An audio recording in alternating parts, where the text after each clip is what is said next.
সালামু আলাইকুম। ভারতের যে কয়েকজন এমপি বাংলাদেশের মানুষের কাছে পরিচিত, তার মধ্যে এই একজন হচ্ছেন ওয়াইসি।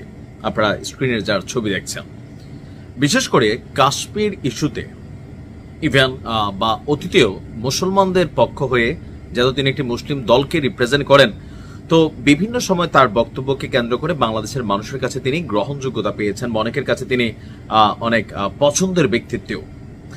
বাট গতকালকে তিনি যেই বক্তব্য দিয়েছেন, এই বক্তব্যকে কেন্দ্র করে বাংলাদেশ ভারতের বা বাংলা ভাষাভাষী যারা আছেন তাদের কাছে নতুন আরেকটা আইডেন্টিফিকেশনে চলে গিয়েছেন এই ওয়াইসি। কি এমন বক্তব্য দিলেন?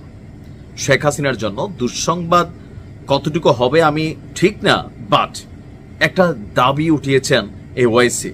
কি সেই দাবি? আসাদুদ্দিন ওয়াইসির দাবি, ভারতে যিনি বাংলা ভাষায় কথা বলেন তিনি বাংলাদেশি হয়ে যাচ্ছেন। এ থেকে বোঝা যায় ভারতে এখন বিদেশাতঙ্ক কাজ করছে। তারপর হচ্ছে তিনি আরেকটা বক্তব্য তুলছেন যে ঢাকায় যে জনপ্রিয় গণ অভ্যুত্থান ঘটে গেছে, ভারতকে সেটি মেনে নিতে হবে এবং বাংলাদেশের বর্তমান সরকারের সঙ্গে সুসম্পর্ক গড়ে তুলতে হবে। ভারতে একজন বাংলাদেশিকে রাখা হয়েছে যিনি বিবৃতি এবং বক্তব্য দিয়ে সমস্যা তৈরি করছেন, অথচ মালদা এবং মুর্শিদাবাদের দরিদ্র বাংলা ভাষাভাষী ভারতীয়দের পুনে থেকে কলকাতায় বিমানে পাঠিয়ে নো ম্যানস ল্যান্ডে ফেলে দিচ্ছে এই মোদির সরকার।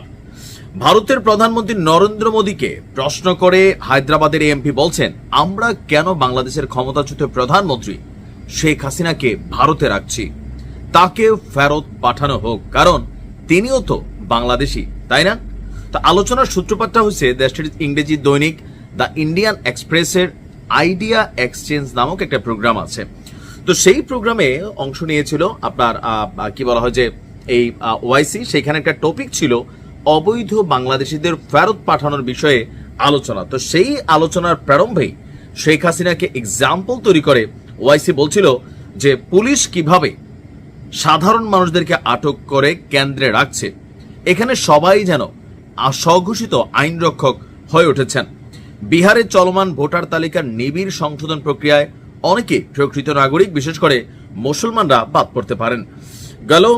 গতকালকেও ভারতের কলকাতায় একটা অদ্ভুত ঘটনা ঘটছে। সেটা হচ্ছে সম্ভবত শিয়ালচেরি বা শিয়াল পণ্ডিত স্টেশন, আমার নামটা পুরোটা খেয়াল নাই। তো ওই স্টেশনের আশেপাশে বা শিয়ালদা স্টেশন, সেখানের আশেপাশে দুজন মানুষ বাংলায় কথা বলতেছিলেন। তো দোকানদার ছিল একজন হিন্দি ভাষাভাষী। সেখান থেকে এই দুইজন বাংলা ভাষাভাষী মানুষকে মানে কি বলেছে বাংলাদেশি ট্যাগ দিয়া সেই লেভেলে পিটানো হয়েছে। পরবর্তী সময় জানা গেল তারা ভারতের পশ্চিমবঙ্গের নাগরিক, তারা বাংলা ভাষায় কথা বলে। ভারতে এখন নতুন একটা ট্রেন্ড কিন্তু তৈরি হয়েছে, বাংলাদেশের উপর একটা বিক্ষোভ বা ক্ষোভ তৈরি হয়েছে। এটার মেইন কারণ হচ্ছে ভারত এবং বাংলাদেশের চলমান সম্পর্ক। সোশ্যাল মিডিয়া প্ল্যাটফর্ম থেকে শুরু করে সরকারের বিভিন্ন বক্তব্যকে কেন্দ্র করে কিন্তু দুই দেশের মধ্যে একটা উত্তেজনাকর পরিস্থিতি আছে। বাংলাদেশে যেমন ভারতের বিরুদ্ধে একটা চরম ক্ষোভ তৈরি হয়েছে, ভারতীয়দের মধ্যেও বাংলাদেশ বিরোধী বা বাঙালি বিরোধী, বাংলাদেশি বিরোধী একটা বিক্ষোভ কিন্তু মাঠে কাজ করছে, যার কারণে বিভিন্ন জায়গায় ভারতের জনগণই যারা বাংলা ভাষায় কথা বলে, চেহারা টেহারা গরিব মানুষ, এদেরকে বাংলাদেশি বলে সীমান্ত অনেক সময় পুশিন করে দেওয়া হচ্ছে। আবার তাদের দেশে তাদের জনগণকে মারধর করা হচ্ছে। মোদির বাংলাদেশ খেদাও বা বাংলাদেশ বিরোধী যে মেন্টালিটি, সেইটাকেই প্রশ্ন করেছেন, চ্যালেঞ্জ করেছেন ওয়াইসি। তার বক্তব্য হচ্ছে যে যদি বাংলাদেশের বিরুদ্ধে এতই অ্যালার্জি থাকে, তাহলে শেখ হাসিনাকে কেন ভারত সরকার আশ্রয় দিয়ে রাখছে, তাকে আগে বাংলাদেশে ফেরত পাঠানো হোক। এখন ওয়াইসির এই কথায় মোদী সরকার কি কর্ণপাত করবে? কখনোই করবে না, কারণ ওয়াইসির আসলে রাজনীতির মাঠে ওই রকম ভ্যালু নাই। শুধুমাত্র বিভিন্ন বক্তব্যে তিনি যেহেতু মুসলিম, বাংলাদেশ সহ পাকিস্তানের মানুষের কাছে ব্যাপক জনপ্রিয়তা পেয়েছেন। তবে কাশ্মীর ইস্যুতে তার মুনাফিকি অ্যাক্টিভিটিজেরও কিন্তু বিশাল যজ্ঞ আয়োজন আছে, যে সেখানকার এমপিদেরকে কিভাবে ম্যানিপুলেট করে বিজেপির পক্ষে কাজ করেছেন, এটা অনেকে জানেন, আবার অনেকে জানেন না। কারণ রাজনীতিতে দিন শেষে সবাই ক্ষমতাতেই থাকতে চায়।